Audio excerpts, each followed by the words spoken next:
नमस्कार दोस्तों, उत्कर्ष के इस ऑनलाइन डिजिटल प्लेटफॉर्म पर आप सभी का हार्दिक स्वागत और अभिनंदन।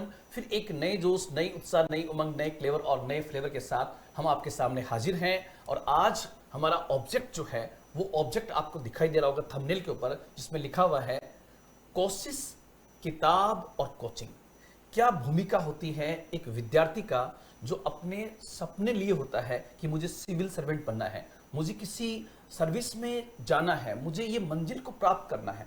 उन तीनों के अंदर दोस्तों कोशिश, किताब और कोचिंग की कितनी बड़ी भूमिका होती है कि कुछ लोग जो है इस पर चल करके अपनी जिंदगी के सफर को न केवल आसान कर लेते हैं बल्कि जल्द से जल्द सफलता भी प्राप्त करते हैं। आज हमारे साथ मौजूद हैं हमारे उत्कर्ष की सीनियर मोस्ट हमारी फैकल्टी जनाब रमेश सोनी सर, और साथ ही साथ हमारी राज व्यवस्था के विशेषज्ञ जनाब कुलदीप सर भी हमारे बीच में हैं।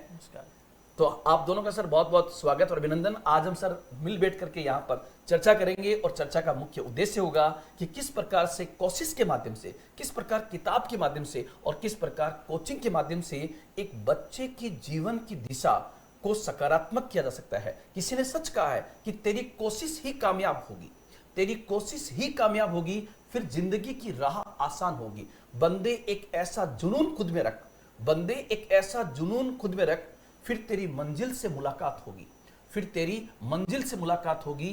मंजिलें तो तुझे खुद सलाम करेगी, मंजिलें तो तुझे खुद सलाम करेगी, न चाहकर भी दुनिया तेरे कदमों में झुकेगी। हर राह पर यही याद रखना दोस्त, तेरी कोशिश ही कामयाब होगी। सर, कोशिश का निश्चित रूप से कुछ न कुछ सकारात्मक परिणाम आता है सर। बिल्कुल सर, बिल्कुल। यस सर, कुलदीप सर आपसे शुरू करना चाहूंगा। जी सर। और सर मेरा पहला प्रश्न हम इन विद्यार्थियों के माध्यम से आपसे पूछना चाहूंगा। सर, एक विद्यार्थी जैसे ही वही चाहता है कि मुझे आरएएस बनना है, आईएएस बनना है, एक सपना जैसे ही वो अपने दिमाग में लेता है सर, उसको सबसे पहले क्या करना चाहिए सर? सबसे पहले तो सभी साथियों को मेरा नमस्कार।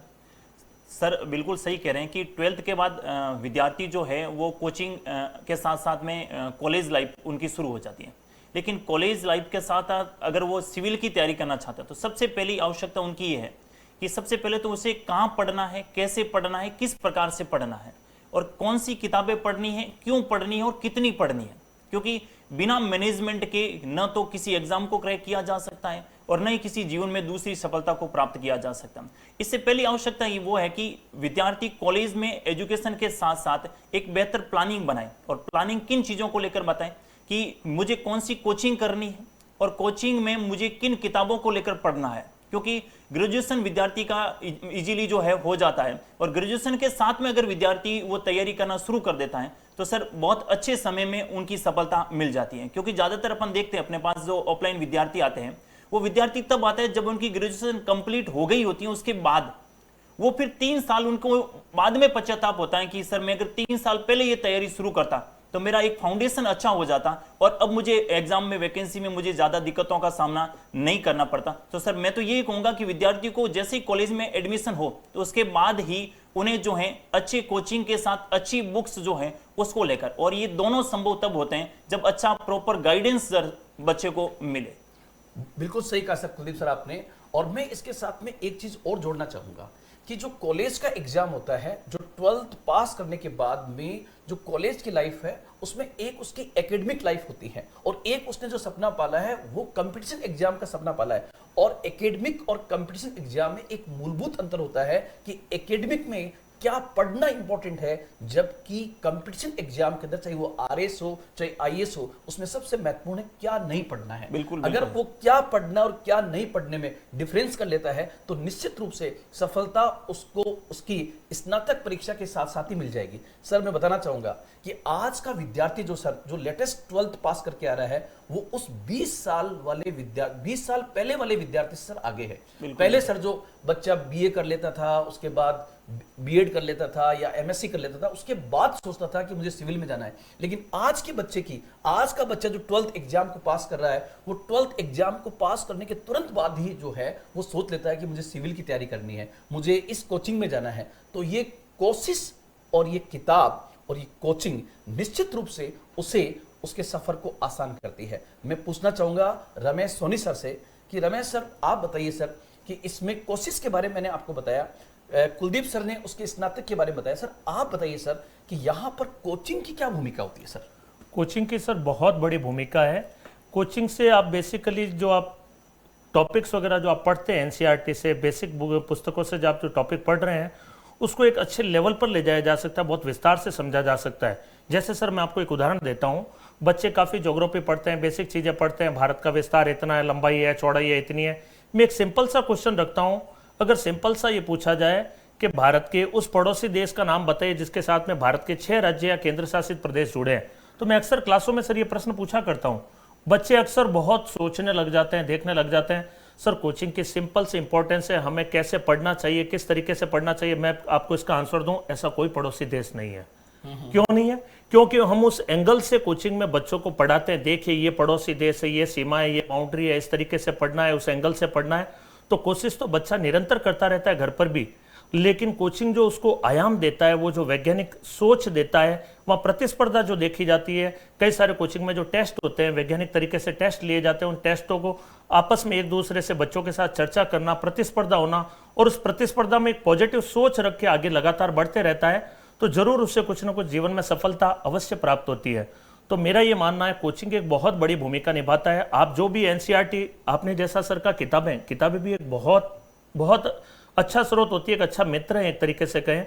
एनसीईआरटी की बेसिक ज्योग्राफी में कहें तो सर 6 to 12 हर एक बच्चा कहता है सर ये पढ़ना चाहिए, पढ़ते हैं, लेकिन उस किताबों को बहुत बारीकी से पढ़ने के बाद में जब आप कोचिंग में आते हैं तो हम लोग उसको और अधिक विस्तार देते हैं, आयाम देते हैं, और अच्छे से पढ़ने की उसको टेक्निक सिखाते हैं। वही आगे कोचिंग की बहुत बड़ी भूमिका हो जाती है। अच्छी किताबें भी आपको पढ़ना चाहिए, साथ में अच्छी कोचिंग का चयन। अब प्रश्न ये उठता है अच्छी कोचिंग कहाँ से करें, कैसे करें? तो सबसे बड़ा मुद्दा, कोचिंग करनी चाहिए उस कोचिंग से जहां पर अनुभवी शिक्षक हो, जहां पर टेस्ट होते हो, और जहां पर लगातार आपका मूल्यांकन किया जाता हो, व्यक्तिगत टीचर आपसे मिलकर आपसे आपकी प्रगति के बारे में जांच करे, और ऐसा सब कुछ उत्कर्ष में बहुत अच्छे से किया जा रहा है। तो मैं कहता हूं अच्छी कोचिंग का आपको चयन करके लगातार अच्छे से पढ़ते रहें, मेहनत करते रहें, और निरंतर कोशिश करने वालों की कभी सर हार नहीं होती है। बिल्कुल सर, मैं हमारे रमेश सोनी सर और कुलदीप सर की बात को आगे बढ़ाते हुए मैं ये कहना चाहूंगा कि एग्जाम जो है वो चाहे सिविल सेवा का आरएस का एग्जाम हो, चाहे आईएएस का एग्जाम हो, चाहे पटवारी का एग्जाम हो, चाहे ग्राम सेवक का एग्जाम हो, फर्स्ट ग्रेड को, सेकंड ग्रेड को, कोई सा भी एग्जाम हो, एग्जाम एक खेल की तरह होता है, और खेल वही जीतता है जिसके पास एक बेहतर रणनीति हो, और जिसके पास उस खेल का एक बेहतरीन अभ्यास हो। जिसके पास अभ्यास और रणनीति दोनों होगी, वो उस खेल में सफल होने में बहुत बड़ी भूमिका अदा करेगा। इस क्रम में मैं बताना चाहूंगा कि कोचिंग जो है वो बेसिकली उस रणनीति को बनाने में, उस अभ्यास को कराने में एक बहुत बड़ी भूमिका अदा करता है।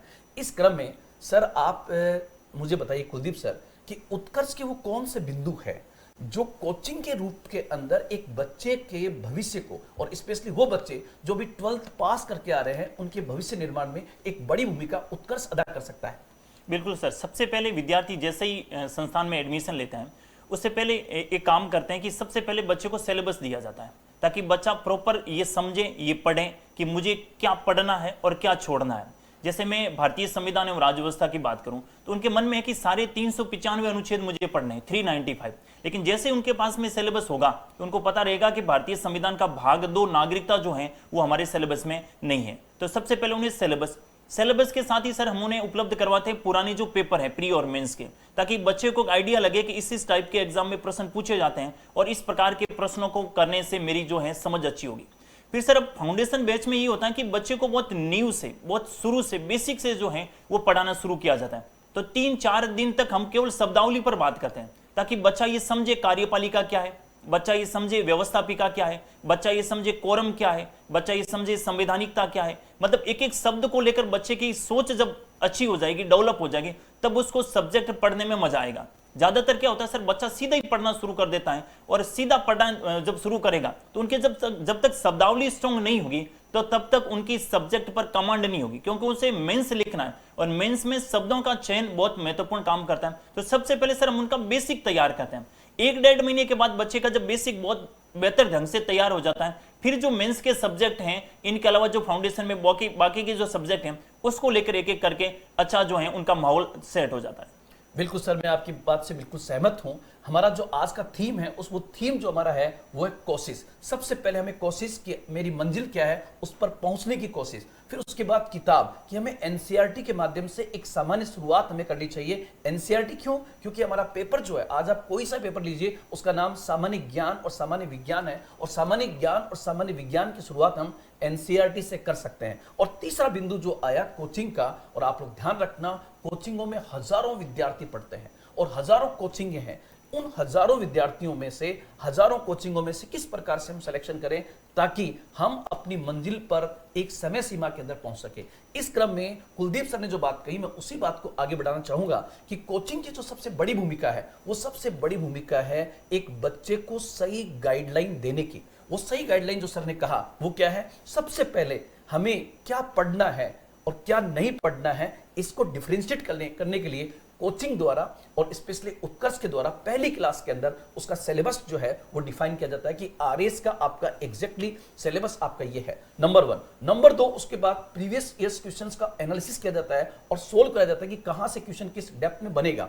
2 चीजें, यहां तक वो चीजें वो अपने घर पर भी कर सकता है। लेकिन जो तीसरी चीज है वो है प्री के बाद आपका मेंस होता है, और मेंस के अंदर आंसर राइटिंग एक बड़ी भूमिका अदा करती है कि 15, 50 और 100 शब्दों में किस प्रकार से लिखा जाए। और आप लोग ध्यान रखना, हर सप्ताह इस क्रम में उत्कर्ष में आंसर राइटिंग सेशन चलता है जिसमें बच्चे को लिखाने की प्रैक्टिस बहुत अच्छे से कराई जाती है। कि उसमें क्योंकि हमारा हिंदी मीडियम का विद्यार्थी जो है वो कॉलेज में सर कहीं ना कहीं 1 वीक सीरीज पढ़ के आता है, तो वो 1 वीक सीरीज जो पढ़ के आएगा वो आंसर राइटिंग के अंदर इतना परिपक्व नहीं होगा। इस क्रम में उत्कर्ष ये प्रयास करता है कि कैसे उसको लगातार किया जाए।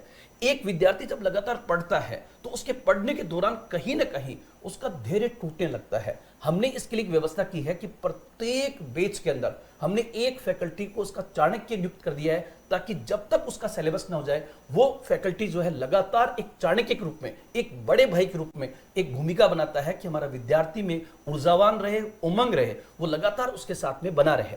साथ ही साथ हर मंडे को एक टेस्ट होता है, साप्ताहिक टेस्ट। एक महीने में हम 5 टेस्ट या 4 टेस्ट लेते हैं। उन 4 या 5 टेस्ट में जो टॉप करता है उसके लिए निर्मल सर के साथ टॉपर्स ट्रीट होती है, ताकि उस बच्चे को और ज्यादा प्रोत्साहित किया जा सके। सर ये बिंदु तो निश्चित रूप से उसकी जीवन की दिशा को बदलने में बड़ी भूमिका अदा करते हैं सर। इस क्रम में मैं चाहूंगा रमेश सर आप भी बताएं कि जो किताबें हैं सर, उन किताबों की क्या भूमिका होती है सर? किताबें सर हमारा बेस बनाती है।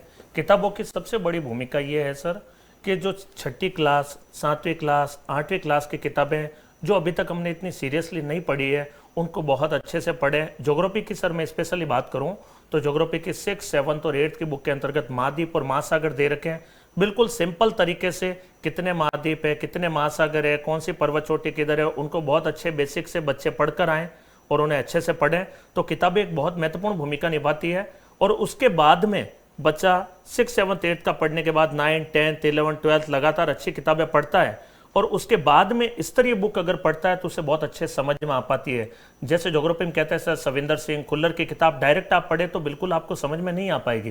तो उसके लिए बेसिक किताबें हैं वो बहुत ही इंपॉर्टेंट है। और कई बार इन किताबों के साथ में जब हम लोग क्लास में समझाते हैं बच्चों को, तो उस समझाने की स्टाइल से बच्चों को कई बार समझ में आता है। सर कई बार मैं क्लास में चर्चा करता हूं बच्चों के सामने, पहले दिन की जब क्लास होती है जैसा आपने बताया सिलेबस पे चर्चा करते हैं। सिलेबस पे चर्चा होने के बाद में बिल्कुल बेसिक से शुरुआत करते हैं, जैसे महाद्वीप क्या है और महासागर क्या है, किसे महाद्वीप कहते हैं, किसे महासागर कहते हैं। बच्चों को कई बार नहीं मालूम होता है कि महाद्वीप कितने और महासागर कितने हैं। कई बार कंफ्यूजन हो जाता है 4 महासागर है या 5 महासागर है। तो बिल्कुल चित्र बनाकर वहां पर देखना, हर सब्जेक्ट को पढ़ने की अपनी एक अप्रोच होती है।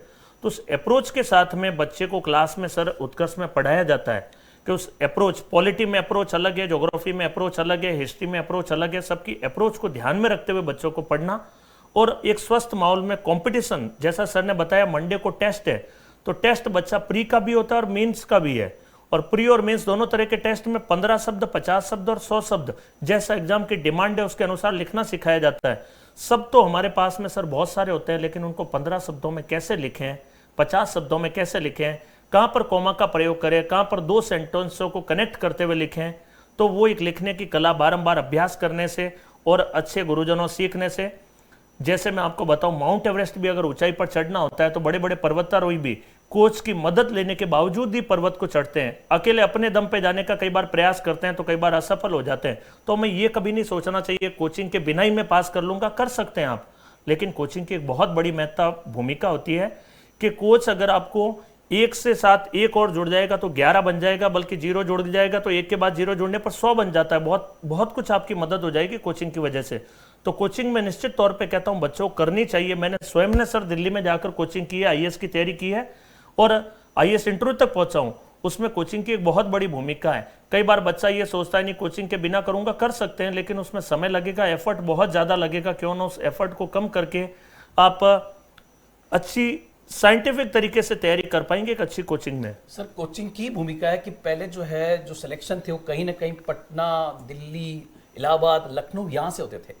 आज की तारीख में गांव-गांव, ढाणी-ढाणी और इवन जैसे राजस्थान के सुदूरवर्ती क्षेत्र है, बाड़मेर, जैसलमेर, यहाँ से बच्चे जो है वो आईएएस और आरएएस में टॉप कर रहे हैं। ये बता रहे हैं कि कहीं ना कहीं उस गाइडलाइन की एक बहुत बड़ी भूमिका यहाँ पर बिल्कुल रही है। यस सर, कुलदीप सर आपसे पूछना चाहूंगा कि जैसे आपने एक क्लास ली थी करंट इश्यूज की, क्या सर वो बच्चा करंट खुद पढ़ सकता है क्या सर?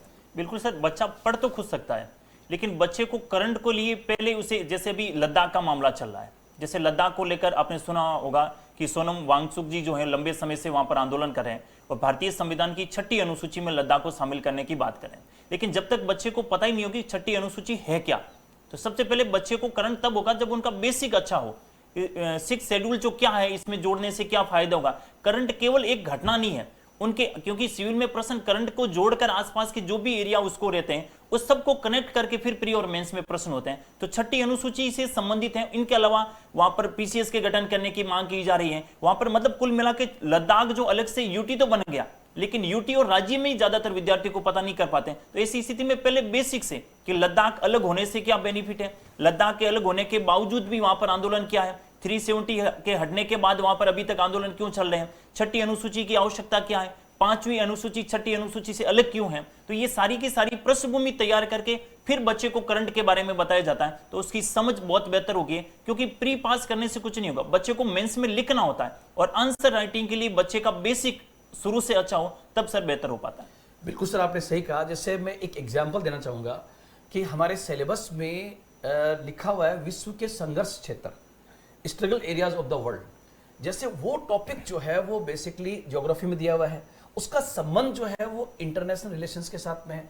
अब जब हम पढ़ेंगे तो बच्चा खुद भी ज्योग्राफी पढ़ सकता है, लेकिन उस ज्योग्राफी का वहां पर अपडेशन होना बहुत जरूरी है। जैसे अपडेशन में हमें जरूर पढ़ना चाहिए कि लेटेस्ट अभी मुद्दा चल रहा है इजराइल फिलिस्तीन का, तो ज्योग्राफी पढ़ते समय इस बात का ध्यान रखें कि अरब प्रायद्वीप क्या है, भूमध्य सागर क्या है, जिब्राल्टर जल संधि क्या है, सुएज नहर क्या है, और यहाँ पर कौन से देश जो है उनको टॉपिक ऑफ कैप्रिकॉन के ऊपर है, कहां से विश्वतवर्त गुजर रहा है और वहां से एग्जाम में क्वेश्चन क्या बन सकता है। एक बच्चा जो सामान्यतः खुद पढ़ता है वो उसमें करंट अपडेट को उसके साथ टच नहीं कर पाता है। जैसे मैंने अभी कुलदीप सर की क्लास देखी थी, उस एक क्लास के माध्यम से उन्होंने सुप्रीम कोर्ट के तमाम डिसीजन को एक साथ लिया था। सर वहां से एग्जाम में मेंस में क्वेश्चन कैसे बन सकता है सर? सर सुप्रीम कोर्ट से जो भी जजमेंट है उसको लेकर प्री में लगातार प्रश्न पूछे जा रहे हैं, मेंस में भी प्रश्न पूछे जा रहे हैं।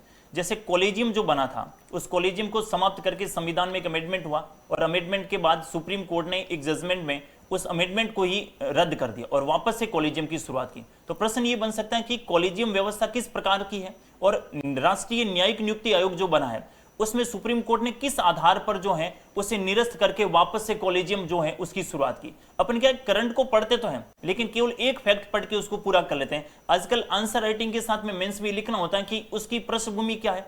इनके अलावा वहां पर वो कैसे किस प्रकार से वर्तमान की घटनाओं से जोड़कर उनको पढ़ना होता है। और सुप्रीम कोर्ट के किसी एक डिसीजन से केवल एक बात प्रभावित नहीं होती, संविधान के बहुत सारे ऐसे आर्टिकल्स हैं, संविधान की ऐसी बहुत सारी बातें हैं जो वहां से जोड़कर सुप्रीम कोर्ट एक संवैधानिक बेंच का गठन करता है और उसके बाद उसका फैसला सुनाया जाता है। जैसे सर खूब सारे एग्जाम्पल हैं, जैसे 24 अप्रैल को केशवानंद भारती मामला जो है 1973 को जजमेंट आता है। केवल केशवानंद भारती मामले में केवल ये नहीं कहा कि मौलिक अधिकारों में संशोधन कर सकते हैं या प्रस्तावना में कर सकते हैं, उसके कई हजार पन्नों का लेकर जजमेंट होता है। और उसमें सुप्रीम कोर्ट ने क्या कहा, केशवानंद भारतीवाद को लेकर विद्यार्थी 500 पन्ने लिख सकता है, इतना बड़ा ऐतिहासिक फैसला है। उसके पहले की संविधान पर क्या प्रभाव था और केशवानंद भारतीवाद से भारतीय संविधान पर क्या प्रभाव पड़ा, वो तब लिख पाएगा जब केशवानंद भारतीवाद के बारे में उनके पहले की पृष्ठभूमि और उनके बाद के परिवर्तन को विद्यार्थी अच्छे ढंग से समझ पाएगा सर। बिल्कुल सर, बिल्कुल। आज की जो थीम थी, मैं मेरे तमाम वो विद्यार्थी जो 12th पास करके फर्स्ट ईयर में, सेकंड ईयर में, या फर्स्ट ईयर से सेकंड ईयर में आ रहा है, सेकंड ईयर से फाइनल ईयर में आ रहा है, उन तमाम विद्यार्थियों को संबोधित करना चाहूंगा कि आज हमारी जो थीम है, जिसका मेन ऑब्जेक्ट जो है वो लिखा हुआ है कोशिश, किताब और कोचिंग। कोशिश आपको करनी है, वो कोशिश जो है हम आपके साथ करेंगे मंजिल तक पहुंचने की, और साथ ही साथ किताबों को कैसे पढ़ना है, कौन सी किताब पढ़नी है, कौन सी किताब नहीं पढ़नी है, एनसीईआरटी को किस प्रकार से पढ़ना है, एनसीईआरटी के लास्ट में दिए प्रश्नों का उत्तर किस प्रकार से करना है, और वो कौन से टॉपिक है जो एनसीईआरटी में सबसे अधिक आएंगे वहां पर, और उसके साथ कोशिश, किताब और कोचिंग। और ध्यान रखना, कोचिंग जो है आपको एक सही गाइडलाइन देने में एक बहुत बड़ी भूमिका अदा करती है। हम तीनों ने आज इस पर परिचर्चा की। Yes sir. सर 1 मिनट में लेना चाहूंगा। ज्यादातर विद्यार्थी ग्रामीण पृष्ठभूमि से, एक एग्जाम्पल के माध्यम से मैं अपनी बात समाप्त करूंगा।